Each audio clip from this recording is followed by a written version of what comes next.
دیکھا اسما زمین پر تڑپ رہی ہے، اوپر ابو جال کھڑا ہے۔ محلے والوں نے دھکے دے کر ابو جال کو ہٹایا، اسما کو اٹھا کر گھر بھیجا۔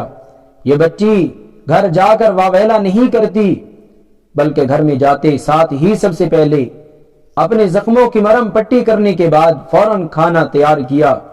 نبی و صدیق غار میں انتظار کر رہے ہوں گے۔ میرے بھائیوں، صدیق بھی نبی کی خدمت میں وقف ہے۔ صدیق کی بیٹی کھانا پکانے اور پہنچانے کے لیے وقف ہے۔ صدیق کا بیٹا بکریوں کا دودھ پہنچانے کے لیے وقف ہے۔ صدیق کا غلام حالات بتلانے کے لیے وقف ہے۔ صدیق کا سارا گھرانہ پیغمبر کے قدموں پر جانثاری پیش کر رہا ہے۔ اور جس وقت یہ اسما بنت ابی بکر صدیق رضی اللہ تعالی عنہ کھانا تیار کر کے 6000 فٹ کی بلند پہاڑی پر چڑھ کر جاتی ہے، جب غار کے اندر جاتی ہے اور جا کر محبوب اور صدیق اکبر کے سامنے کھانا رکھتی ہے، کتابوں میں لکھا ہے کہ اس وقت اسما بنت ابو بکر کی کیفیت یہ تھی کہ اس نے اپنا منہ چھپا رکھا تھا تاکہ حضور کی نظر میرے زخموں پر نہ پڑے۔ منہ چھپایا ہوا ہے، پیشانی پر پٹی باندھی ہوئی ہے، خون نکل رہا ہے۔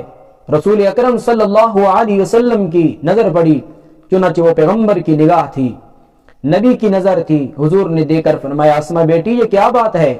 اسما نے سر جھکایا۔ کتابوں میں آتا ہے کہ حضور نے ابو بکر کی طرف دیکھا، صدیق نے بھی فرمایا صدیق اپنی بیٹی اسما سے پوچھ، بتاتی کیوں نہیں؟ صدیق نے کہا بیٹی اسما بتاؤ۔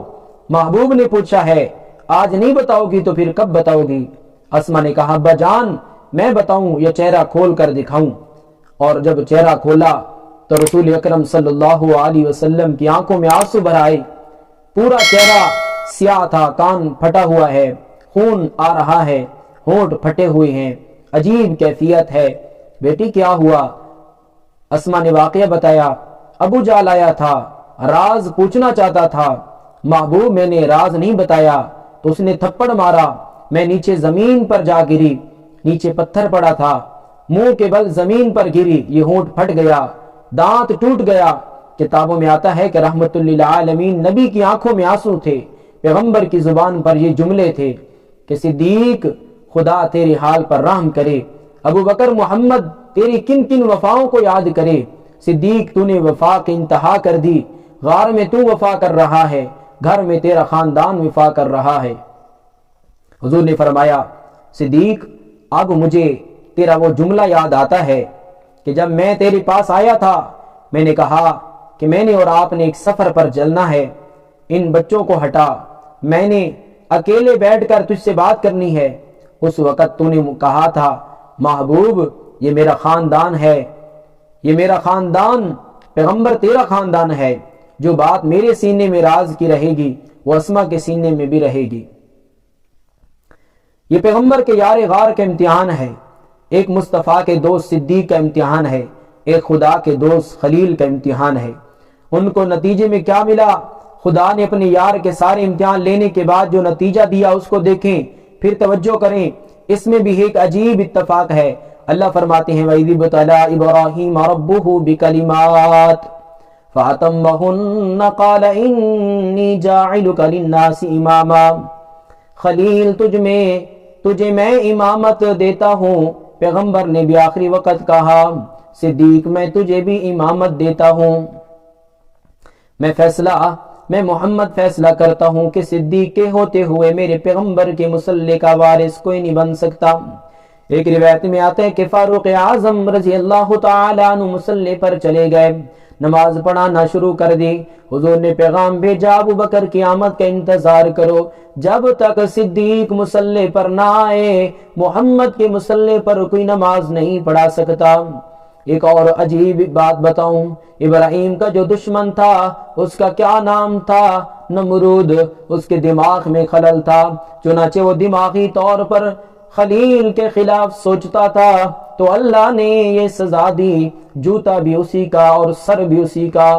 اور ادھر ابو بکر کا جو دشمن ہے اس کے سینے میں خلل ہے، اس کے سینے میں عداوت ہے، اللہ نے وہی قانون یہاں پر بنایا، قیامت تک کے لیے فیصلہ کیا، سینہ بھی اسی کا اور ہاتھ بھی اسی کا۔